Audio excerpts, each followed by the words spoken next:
Medieval archaeology is the study of humankind through its material culture, specializing in the period of the European Middle Ages. At its broadest, the period stretches from the 5th to the 16th century and refers to post-Roman but pre-modern remains. The period covers the upheaval caused by the fall of the Roman Empire and cultures such as the Vikings, Saxons, and Franks. Archaeologists often specialize in studying either the early Middle Ages of the High Middle Ages and Late Middle Ages, although many projects and professionals move across these chronological boundaries. The rich nature of the medieval written record has meant that archaeology has often been seen as the handmaiden to history, especially in the later medieval period. Analysis of material culture may enrich or call into question written evidence from the medieval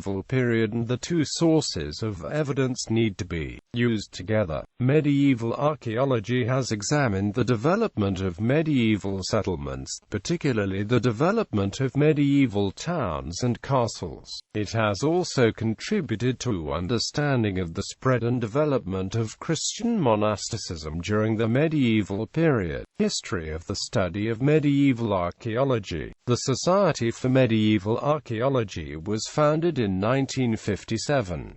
To celebrate its 50th anniversary, several publications examined the history of the society and the subdiscipline. Christopher Gerard's 2003 book Medieval Archaeology also charts the move in the United Kingdom from antiquarianism, through Victorian medievalism, onto the emergence of medieval archaeology as a subdiscipline in the 20th century. Areas of expertise. The study of medieval archaeology often focuses on specific kinds of settlement pattern. Medieval towns. Medieval castles. Castles are medieval fortified structures. Medieval monasteries. In the United Kingdom, the dissolution of the monasteries left many monastic sites abandoned. Where monasteries have survived or been converted for other uses, buildings archaeology has also been applied to study the history. Medieval monasteries often held large estates, and the study of monastic landscapes is an area of specialized research. See also, medieval bioarchaeology.